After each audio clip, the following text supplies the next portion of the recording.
Okay, welcome back, students. Let's get into 6.3. 6.3 is pretty challenging. This is where we take all the skills that we've learned so far and apply them to solving equations. So we'll go through it. There's a big difference between solving an equation when you're given an inverse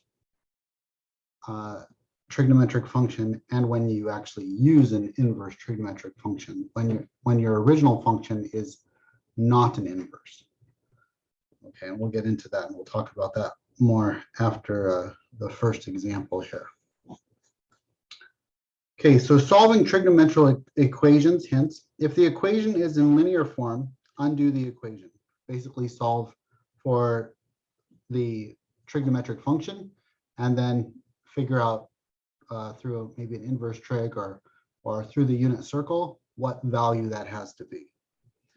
If the equation has more than one trig function, rewrite the equation with 0 on one side, then factor or use the quadratic formula if the equation is in quadratic form.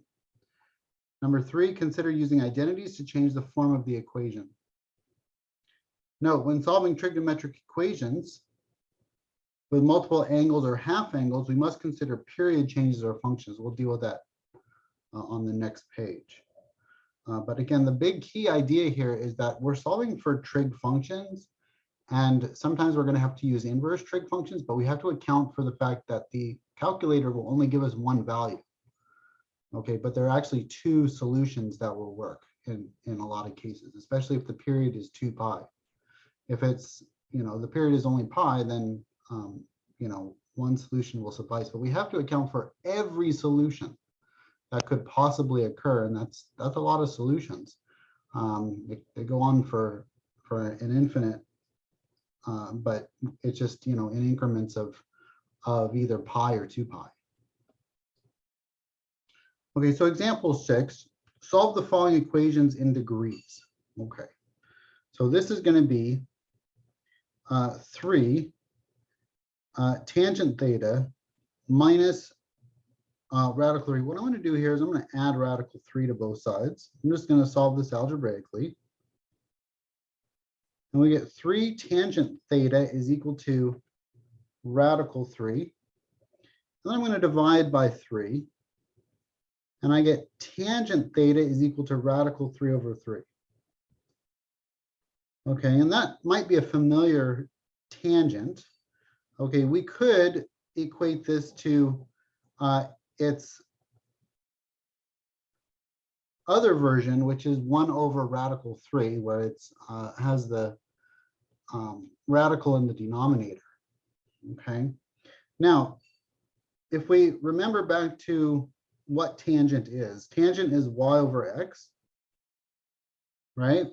And the 1 over radical 3, that's familiar to me because I could actually divide both top and bottom by 2, and I would get 1/2 over radical 3 over 2, and that's a common value there. Let's look at our unit circle here, and let's see. Well, where would this occur? Where would 1/2 over radical 3 over 2 occur? And that actually occurs at 30 degrees, where the y is 1/2. And the x value is radical 3 over 2. Okay, and so this is going to occur at 30 degrees, make that 30-degree angle. So the theta there is 30 degrees. But that's only one solution. Okay, we could have also had another solution because this radical 3 over 3, the 1/2 here could have been negative, and the radical 3 over 2, that also could have been negative. And so it could have been an angle of 210 as well. Okay, 30 plus 180 is 210. And then this is just going to go on forever around the unit circle. It could have been 30 degrees, or it could have been 210 degrees where it's negative, and a negative divided by a negative is a positive. So 30, 210, and then if we were to add 360 to 30, it would be 390, right? It would go 390. Okay, and then so forth and so on. And what's interesting here is that because of the way the period of tangent works, okay, and the way that we're getting our values here, they're actually, as I go around, I'm going to use a different color here. As I go around the unit circle from 30 to 210, and then around to 30 again, which would be 390, and then I would go around again. Notice that every time I go around from point to point, I'm actually going half a circle. Okay, I'm going pi units or 180 degrees every time I go around this. So I can really say that 30 to 210, that's a difference of 180 degrees. And 210 to 390, that's 180 degrees. And then 390 to the next one would be 180 degrees. So the way that I convey this is I say, well, this is 30 degrees plus 180 degrees times n, where n is just an integer. Okay, n could be 0, 1. Okay, it stands for the natural numbers, which includes 0 in this case. Okay, if you plug in 0, you get 30. If you plug in 1, you get 210. If you plug in 2, you get 390, and then so on. And this will generate every single point on that circle, every single value that's going to give you the answer to the following equation.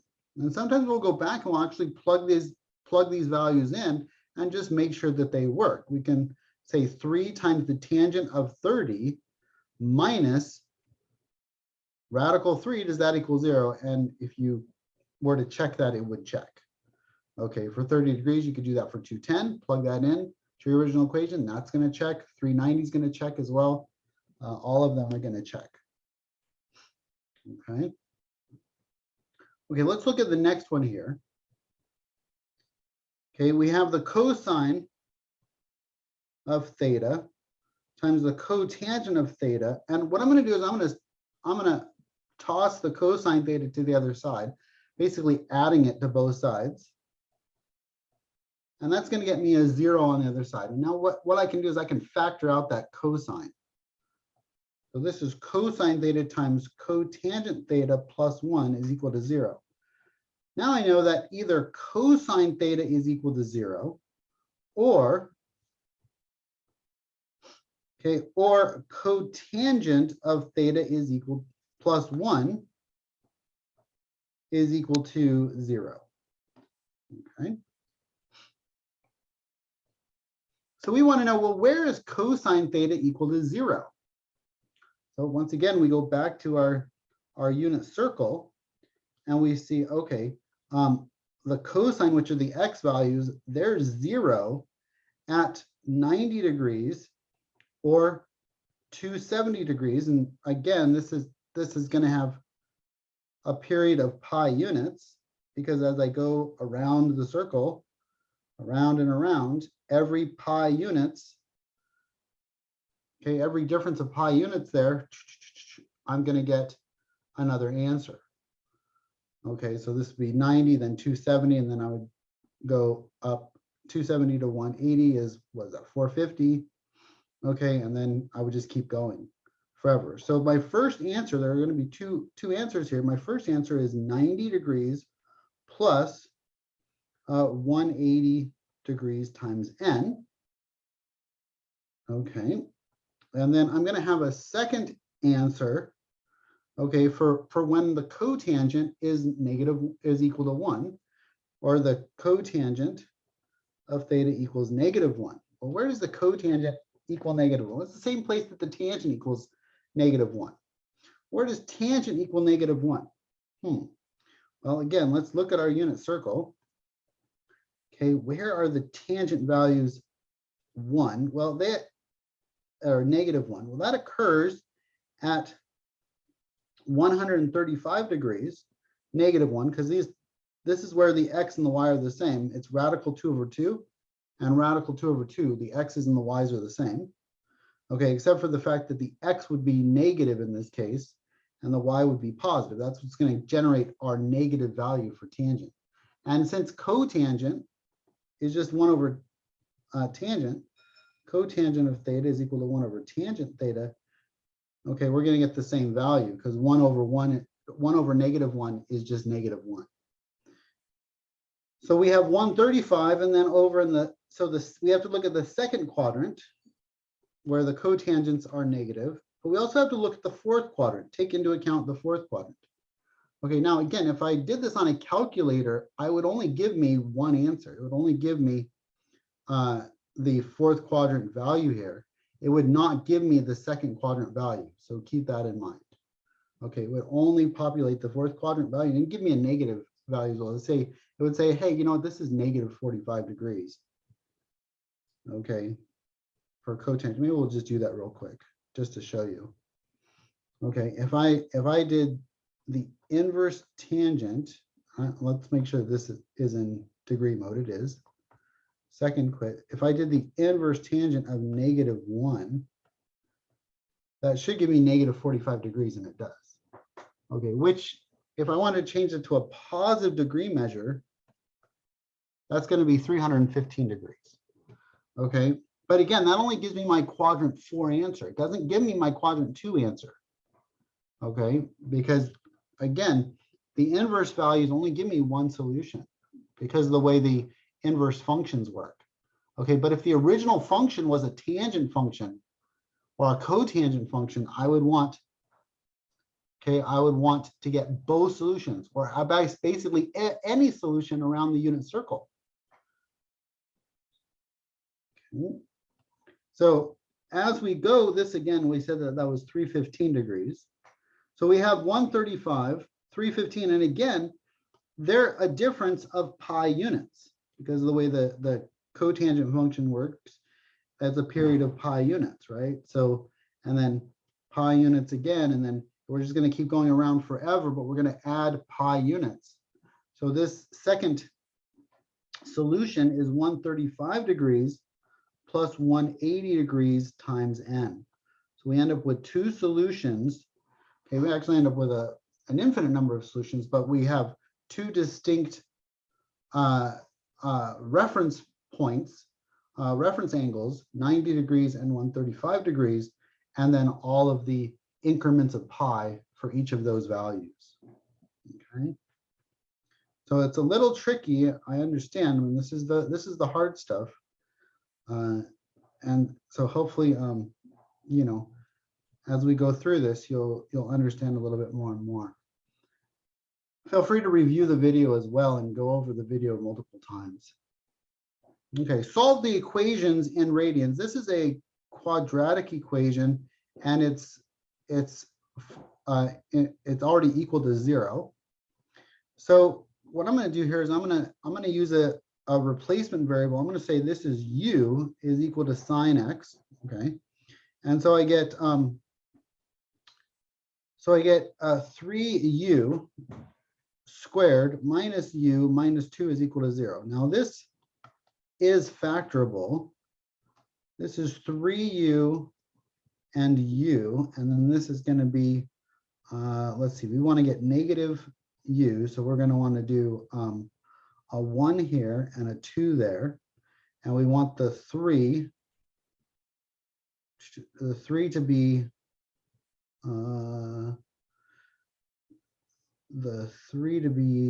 end up being negative. Is that right? No, this is not right. I want this reversed. I want the 1 here and the 2 there. I want the 3 to be negative and the 2 to be positive. Okay. So when I multiply this out, I get a negative 3u and a positive 2u, and that will give me my negative u there. Okay. So I just kind of factored, basically. And so now I know that 3u plus 2 had to be equal to 0, or u minus 1 had to be equal to 0. Okay, that's good. Okay, so I'm going to solve for u here. This is minus 2 minus 2. 3u is equal to negative 2. And so divide by 3, and u is equal to negative 2/3. Okay. Over here, we're going to add 1, and we get u is equal to 1. Okay, but now what was u? U was sine x. So this is sine x is equal to negative 2/3. Okay, and so I need to figure out that one. That's going to be the harder of the two values to figure out. So let's go to the other one here, which is easier. So sine x is equal to 1. Okay, so the sine of x is equal to 1. Where on the unit circle is the sine 1? Where is the y value 1? And this has to be in radians. Yeah, on the unit circle, it's right up here at pi over 2. Okay, that's where the y value or the sine is 1. So this is pi over 2 plus. Now, every time I go around the circle and go back to pi over 2, I'm going to have a sine value of 1. So this is actually a period of 2 pi n. Okay, so pi over 2 plus 2 pi n. That's one of my solutions. Okay, another one of my solutions, the harder of the two solutions, is when I have to solve for x here. And I can't solve, I'm not going to get a value of x that, I'm going to get an approximate value for x. Okay, just keep that in mind. It's not going to be exact. So we're going to go and we're going to say x is equal to the inverse sine of negative 2/3. And keep in mind, this will give me, the inverse will only give me one solution, but there are two solutions here. Okay, why? Because the sine of x equaling negative 2/3, that can occur in two spots. That's where the y value is negative. That can occur in the third quadrant or in the fourth quadrant. Okay, it can occur two places. And if I do the inverse sign on the calculator, it's only going to give me one value. Okay, it's only going to give me the one value that for the inverse sign, but I need to find both values on the unit circle, and then, you know, each subsequent cycle of those values. Okay, so if I go to the calculator, okay, let's see which one this gives me.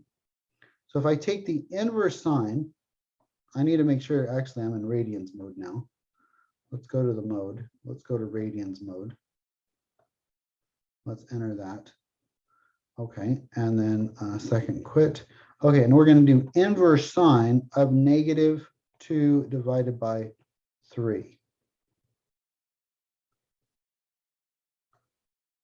Okay, and that's negative 0.72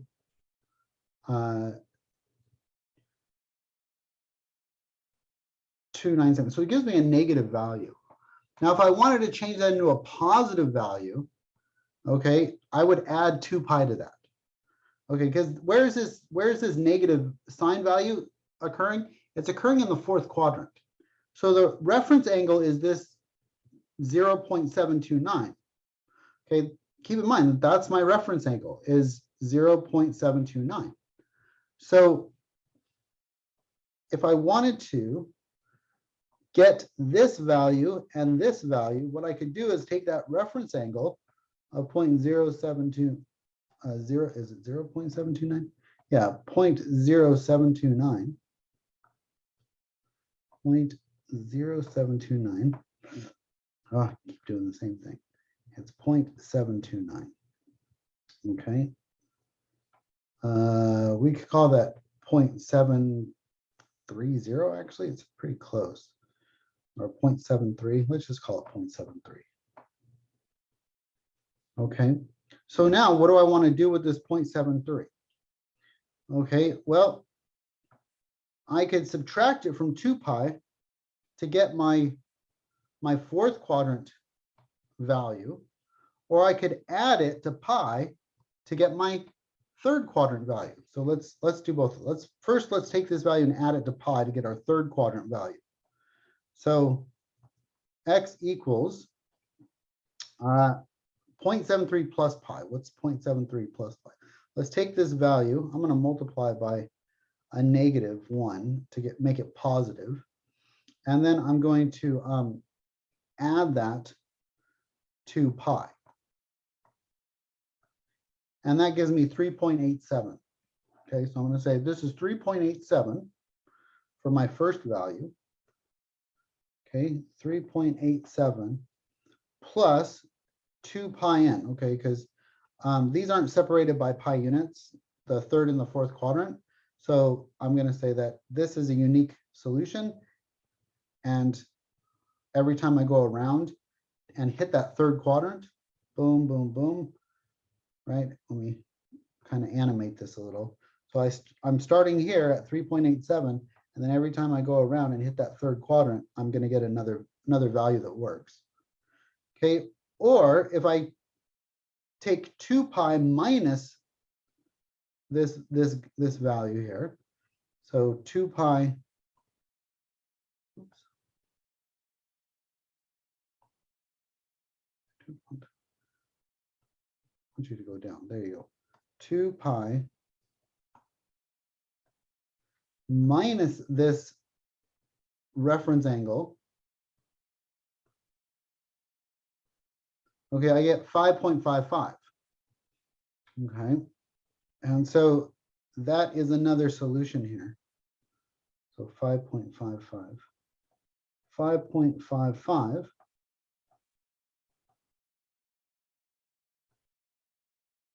okay, plus 2 pi n, and then I have the other one that we found, which was pi over 2 plus 2 pi n. And these are all in radians. Okay. And so we end up with actually 3 solutions here for that guy. Okay, let's try the next one here. The next one, we have cosine x plus 2 equals 1. Now, this would be great if it was equal to 0, but it's not. If it was equal to 0, we could just easily set each of those equal to 0. What I'm going to have to do is I'm going to have to kind of get this equal to 0. So I'm going to distribute.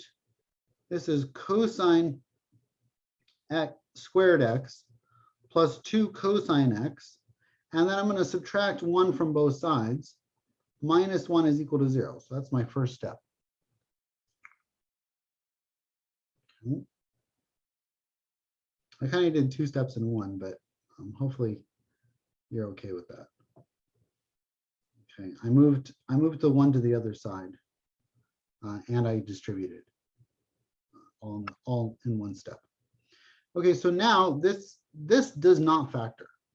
So we're going to have to we're going to use our variable u is equal to cosine x this time. So u squared plus 2u minus 1 is equal to 0. And once again, this does not factor, so I have to use the quadratic formula. So I'm going to go over here to the side and use quadratic formula. So u is equal to -2 plus or minus the square root of 2 squared minus 4ac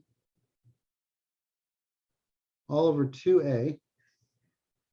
So this is going to be equal to -2 plus or minus the square root. This is going to be 4 plus 4, which is 8, all over 2. So this is going to be equal to -2 plus or minus 8 is 2 radical 2.